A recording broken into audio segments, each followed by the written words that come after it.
When I begin to speak, there are so many things I could say that I wonder whether I can truly do justice to the topic. Still, I will share as much as I can. If there's another opportunity, perhaps I will continue this discussion or write it down somewhere.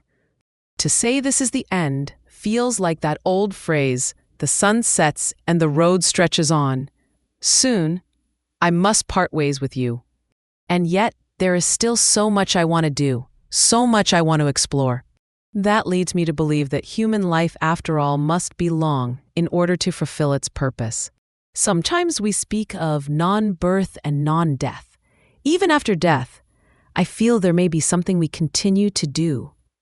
When a friend passes away, I can't help but feel that perhaps they're still thinking about something. Maybe that's where the idea of non-birth and non-death arises from. And I think it might have been best if we had settled on such a perspective from the beginning. So then, what does it mean for us to live? Let us consider science for a moment, perhaps through the lens of East and West. Science, it seems, developed primarily in the West. In contrast, the East, especially Japan, did not foster science in the same way.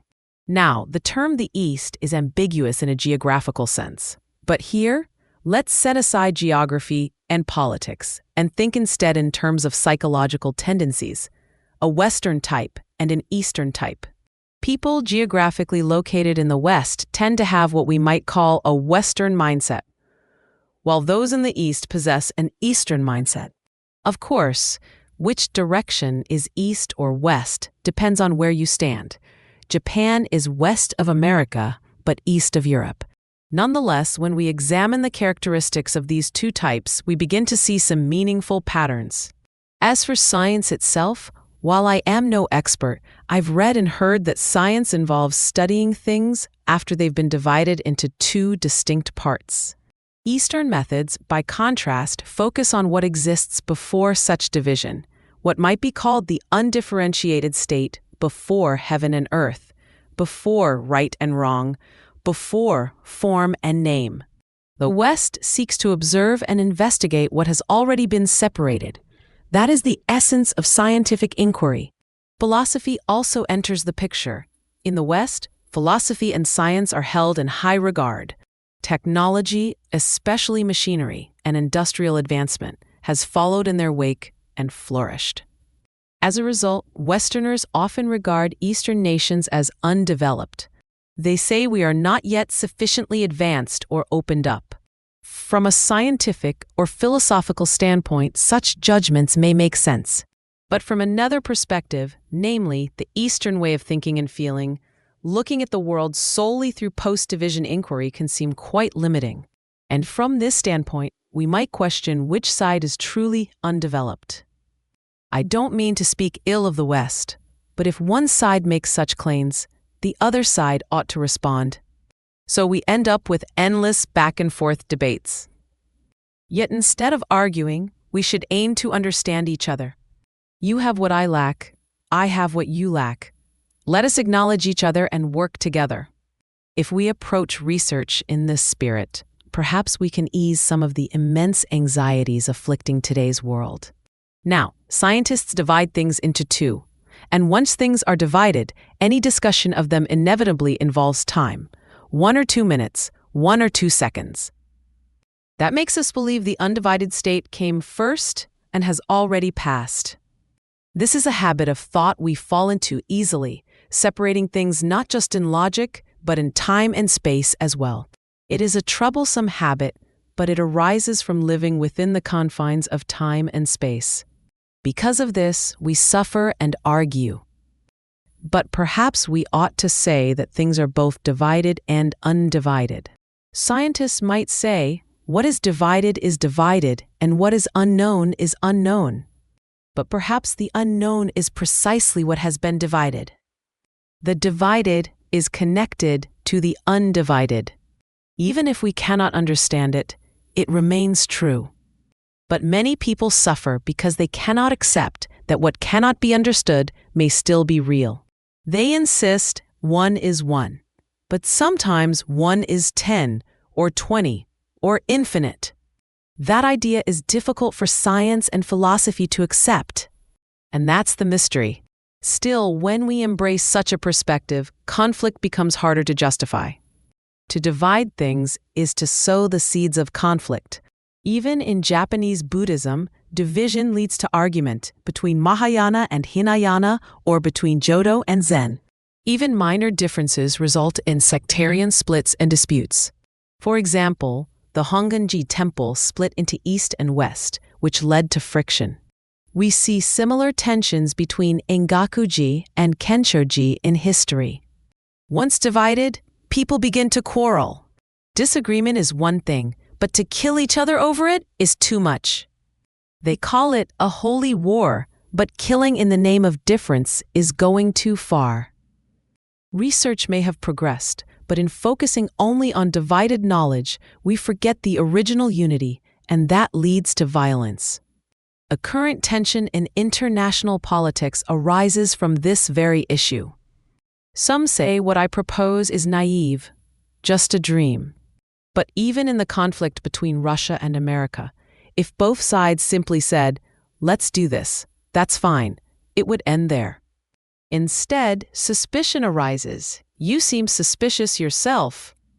If we could place our own hearts inside the other's chest, if we could understand each other's feelings, negotiations would go more smoothly. But science doesn't operate that way. Science continues to observe only what has been divided. In doing so, it progresses in its own way. But in real life, it leads to friction. Thus, the path of scientific development often results in conflict. It becomes a struggle of power, one side seeking to dominate the other. This concerns me deeply. Those around 50 may not know this, but the very idea of conquering nature did not exist in the East. Flying through the air in a jet, we say, "We've conquered the skies." Climbing a mountain, we say, "We've conquered the mountain." We even say we've conquered the clouds or the rain when we manipulate weather.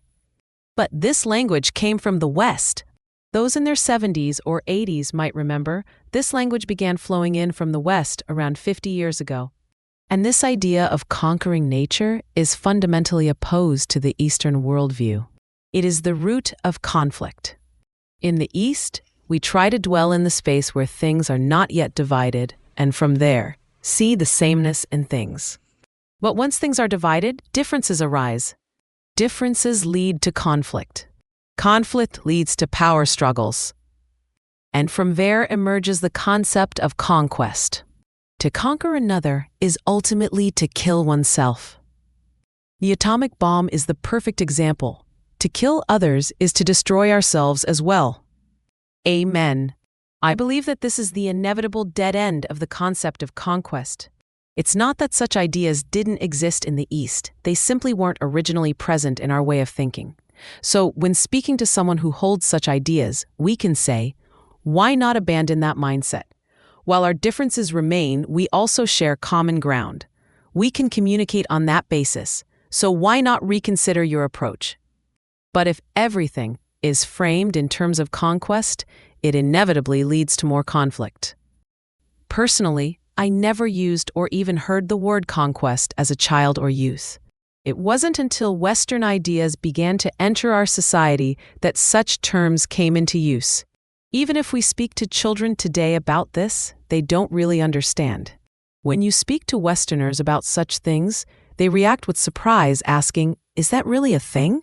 Of course, there are exceptions among Westerners, very unique individuals, but most tend to operate with a conquest-oriented worldview. And that mindset is hard to discard. Some Western thinkers might not call it conquest, but instead speak of cooperation, or about trying to understand others by putting themselves in the other person's heart, or by projecting their emotions into the emotions of others. Some might even look at nature, plants, trees, and say that they have hearts just like humans. They express affection for plants and trees, but even that involves placing oneself on this side and placing plants, animals, or others on the opposite side, and then trying to project their own emotions into the others. That's called sympathy. Yet even this presumes a fundamental separation. In contrast, Eastern thinkers don't speak in such terms. They don't even use the word sympathy. they simply become one with the thing itself. It's not about inserting one's own heart into the other, but about becoming one with the other. That's where the difference lies. Becoming one with the world around us, as opposed to projecting ourselves into it and saying, "It is like me." The results may seem similar, but the perspectives are different. And different perspectives lead to different outcomes.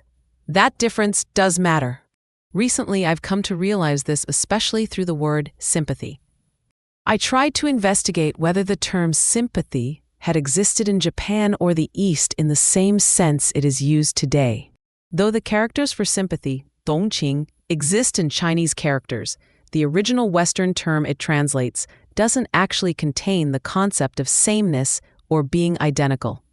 It implies being side by side or aligned, but not the same. So the use of tongjun as a translation reflects an Eastern sensibility. In fact, the Western concept of sympathy, such as in the English word sympathy, uses the prefix sim not to mean same, but equal or comparable. So it would be more accurate to translate it as empathy or shared feeling, rather than sympathy as used in the East. In the East, sympathy meant to share feelings, to unify hearts, or think as one. It wasn't about sameness, but about mutuality, a shared presence or resonance. That's the significant difference. Another example that comes to mind is the word freedom. In English, the original words liberty or freedom tend to have a passive meaning, such as being freed from something. A Greek word like eleutheria might capture it, but even that differs in nuance. In contrast, the Eastern idea of freedom stems from Buddhism, terms like zizai, freedom in action. Here, freedom means being oneself, acting from within, unhindered, not being freed from something, but simply being as one is. Thus, Eastern freedom carries a much deeper and active meaning, whereas Western freedom often implies separation or release. When we translate those Western terms into our language and overlay their meanings, we risk losing the original richness of our own ideas. There are countless examples of this. Fundamentally, science arises from the idea that things are inherently separate. So it takes analysis as its primary method, dividing things into parts. Eventually, it aims to reintegrate those parts, but only after taking them apart. This contrasts with the Eastern idea that things are originally united and whole. Science dissects and recombines, while the East starts from unity. For example, a device like a speaker is the result of breaking things down, analyzing components, and putting them back together. If you compare this to the human body, the scientific method cuts off a leg here, a hand there, dissects the whole body, peeks inside, and examines it all under microscopes. But the result is a dead body. No matter how much you analyze, you won't get a living thing. So they next try dissecting living organisms, even humans. During wartime, such experiments were reportedly carried out, putting living people under controlled conditions to see how they respond. That's how we get to brainwashing, or what is now often called thought reform or re-education. Even in English, the term brainwashing exists. They try to steer people's thinking by manipulating physical, psychological, and environmental conditions. And then, combining the results of analysis, they aim to apply it practically. That's essentially what education is, shaping people's thinking. In modern times, this process is accelerated, with psychologists, biologists, and medical professionals involved in trying to reform thinking within a year or two. Not all of it stems from malicious intent. Some of it comes from a kind-hearted belief, do unto others as you would have them do unto you. But that belief can become problematic when it turns into, I like this, so you should too. If you don't like it, there's something wrong with you. This is what leads to well-intentioned oppression, the so-called benevolent tyranny. We see this in international conflicts too. Capitalism is bad, communism is evil. Each side insists the other is wrong and tries to convert or conquer. At the root, this also stems from a kind of religious conviction. This is good, so I must share it with you. But there's a limit. Where do we draw the line? That's where philosophy must come in. We must not look only at separations, but rather clearly recognize unity. Without that, things fall apart. Just because I like something doesn't mean you must like it. But many attempt to force others to comply through logic and power. And there lies the concept of conquest again. It's not enough to merely project your thoughts into others, you have to go beyond that. That's where traditional scholarship often falls short. Now then, if I may speak a little more about classical studies, we come to the following matter. As I mentioned earlier, the process begins with analysis, and from the results of analysis, we seek to synthesize, and through that synthesis, to liberate what is living. That is the general movement of thought. And when this is applied to individuals, we begin to see, in recent times, not only in this country but in others as well, how people are placed under various conditions, physical, psychological, medical. And under those conditions, mechanisms are set in place to make a person become what they are expected to be. The aim is to align them with a pre-established standard, and in doing so, we encounter both good and bad outcomes. Take, for example, the concept of heredity. One could say in a certain sense that everything we are originates in fear. But it's not fear alone that mechanically produces us. Rather, it's that we have within us the capacity to adapt to fearful environments. Thus, when we exist in a certain environment, we tend to adopt a particular way of thinking. In Buddhism, this is called karmic causation, go. For instance, one might say, I was born Japanese, but I didn't choose to be born Japanese. Nor did my parents say, let's give birth to a Japanese child. It happened naturally. If we go far enough back, we reach even the mythological ancestor Amaterasu Omikami. Everything has unfolded through conditions beyond our own will. Then it follows that even the fact that I stand before you today and speak, that too may have been already determined at the beginning of heaven and earth, when the gods said, let it be so. And in that sense, one could say that everything that will happen millions or tens of millions of years from now is already settled in this present moment. There is such a view. But there's also a different perspective. For example, I did not choose to be born as my parents' child and become Japanese. Yet does that make me irresponsible? Certainly not.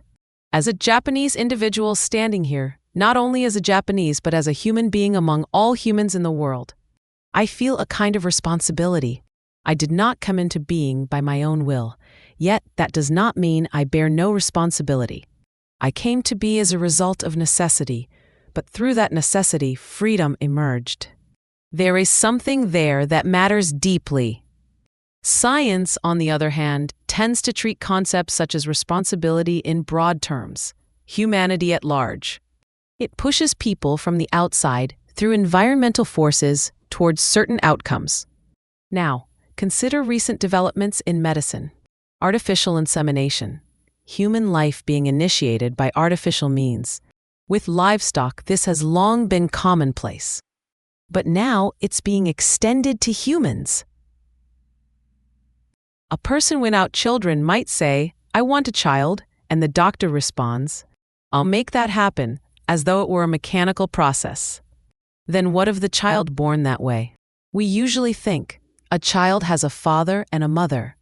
But what if the mother conceived artificially? And the sperm didn't come from a person she recognizes as the father, but from some anonymous, healthy donor. Then what is that child supposed to feel about their own existence? That's something I would very much like to investigate. Perhaps doctors are enjoying the experimentation, but what about the individual created through such means? They may feel like they are not truly human, not fully responsible, or not granted a clear identity. It may seem like needless worry, but artificial insemination appears to be spreading rapidly. In some ways, that may be seen as a good thing. The idea is that if we combine the best genetic material, we can eliminate crime and chaos. No more thieves, no more violence. It sounds like progress. But from the perspective of each individual, we don't know what this will truly mean. That's where deep doubt arises. Personally, I believe we need people who go astray. We need thieves. We need lunatics. I'm not saying these are good things, but I feel that it is in such a world where we have such diversity that we can still find ways to live together. Given that we don't know how many billions of people will be born in the future, perhaps these issues will eventually be resolved. But for now, I think it's a discussion we're not quite ready to have. Now then, about freedom. When viewed objectively, freedom does not really exist. Philosophers struggle endlessly to define it. No matter how they approach it, they find it hard to justify. They say, this caused that, and that caused the next thing. And everything is determined by physical and logical necessity. In quantum physics, for example, we hear that the laws which govern large systems do not necessarily apply to subatomic particles. That's a kind of objective argument. But if we take a subjective standpoint, not one opposed to objectivity, but one that transcends both subject and object, then for the first time, freedom appears. And the only thing that truly brings this freedom into sharp focus is goodness. I won't say maybe it's goodness. I assert it is goodness. Nothing else gives rise to true freedom. From the Eastern perspective, it's often said that the Orient was ruled by despots, whereas the West brought forth liberty and democracy. That the West has free speech, free assembly, freedom of conscience, respect for human rights. But I say those are all lies. There is no true freedom in such systems. Everyone is bound by some form of control.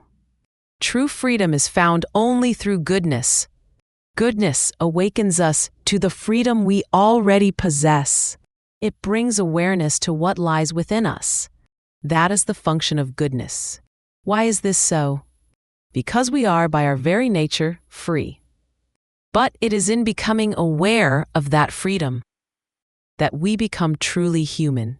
If you read Zen teachings or listen to the sermons of Zen monks, you'll often hear them say things like, cats and dogs, or pigs and cows, they are greater than humans, perhaps even greater than the Buddhas. Why? Because they act in perfect freedom. A cat, a dog, they move in complete spontaneity, without any self-awareness of being free.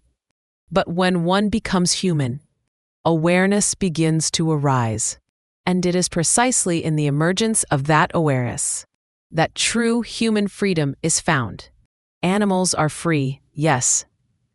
They are pure executors of freedom. But humans, we possess freedom, and yet we fail to recognize it. Our eyes are closed. So we believe we are unfree. We desire freedom. We claim this is freedom, that is not. That is our tragedy. And yet it is precisely because we say such things that we can come to understand freedom. That is what makes us fortunate. Recently, I came across something that resonated with this idea. I often mention it. It's about a French woman. She died young, at 33 or 34. She left behind a powerful body of writing. It's been 10 or 15 years since she passed. People still debate her legacy. Some say she was arrogant. Some say she was a genius. Others call her saintly. Her reputation remains unsettled. In one of her writings, she describes a squirrel. A squirrel, locked in a cage, runs around and around trying to find a way out.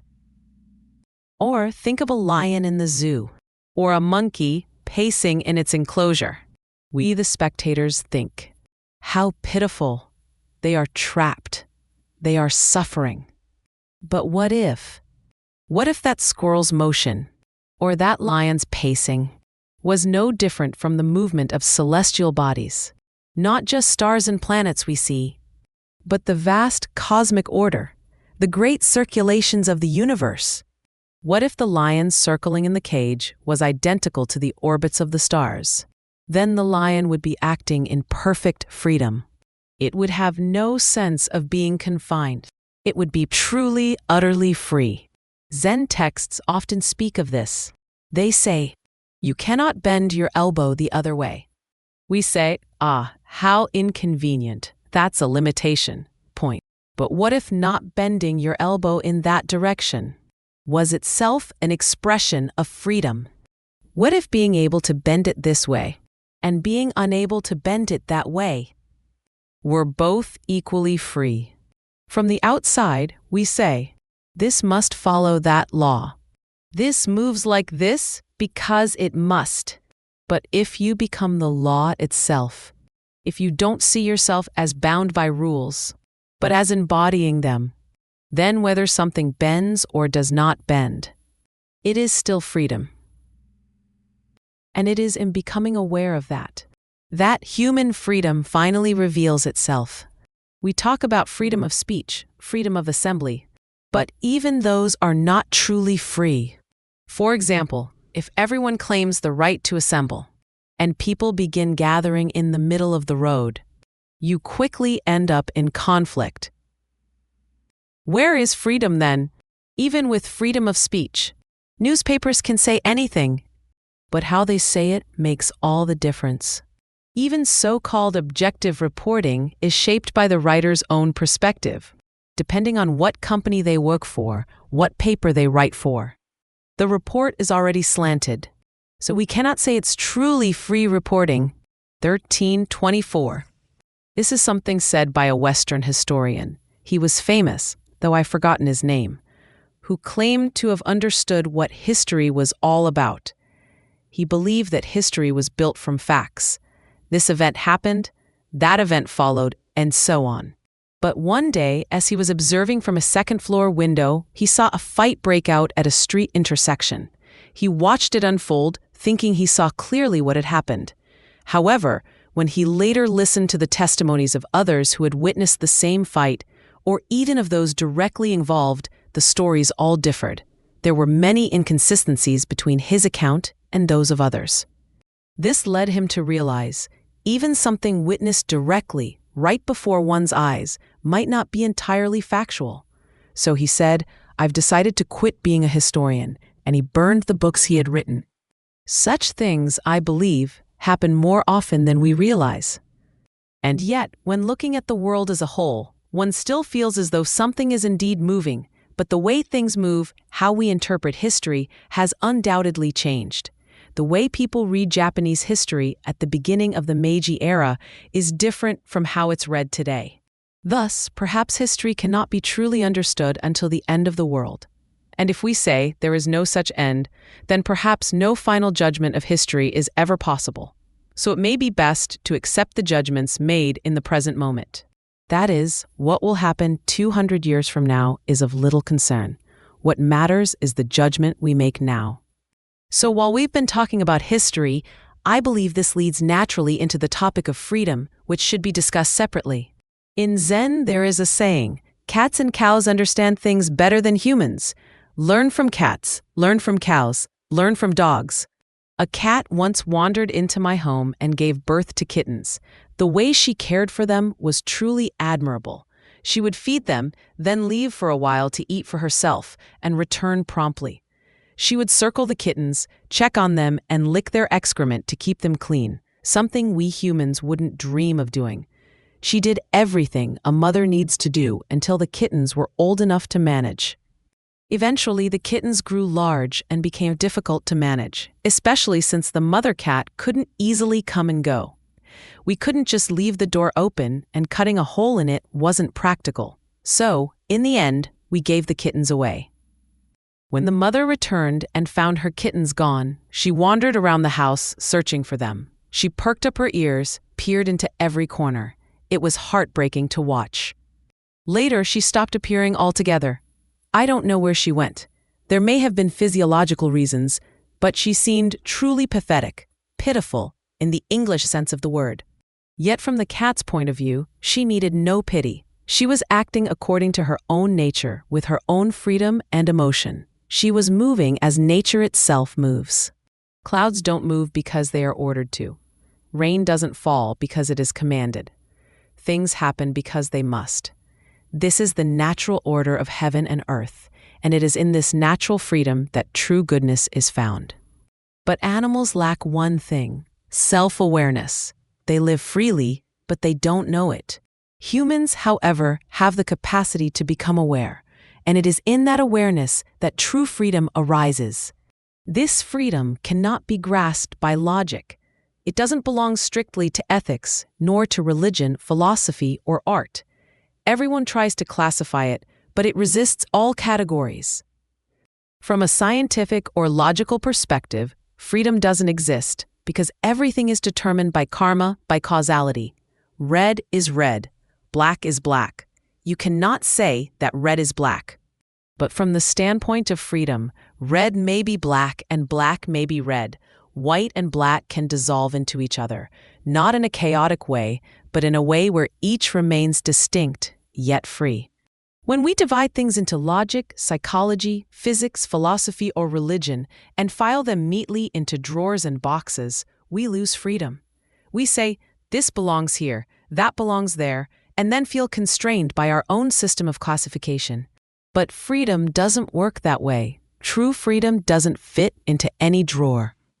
It can go here or there. It's unconfined, and once you try to fix it in place, it resists. Yet once something is fixed, we must find a way to feel freedom within that fixedness. To say that red is red, and black is black, and that black is not red, that is not enough. Freedom lies in the space where things are clearly distinguished and yet fully open. That's what I mean by goodness. The awareness that separation itself can be the gateway to infinite fluidity. So this thing, freedom, cannot be confined to any category. It is not religious, not philosophical, not ethical, not physical. Perhaps we can simply call it goodness, but we haven't yet agreed on what that word really means. From that perspective, freedom is truly limitless. There is a story from the Zen tradition.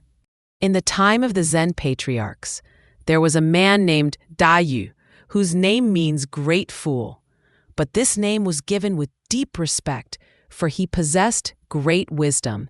He was known as a rule breaker. Some say he once burned sacred texts because people clung to them too tightly. One day, Daiyu pulled out a folding fan and said to a monk in training, "If you say this is a fan, you affirm it. This is called touching. If you say it is not a fan, you deny it. This is called turning away. Now tell me, what is it when you neither touch nor turn away?" The monk was speechless. Daiyu said, "Then perhaps you'll understand if I show you something else." He raised his fist. "This is a fist. If you say it is a fist, you affirm. If not, you deny. Now, without affirming or denying, what is it?" He added, "This could be a mountain, a river, or the whole earth. If you say this is the earth, you affirm. If not, you deny. Now what is it?"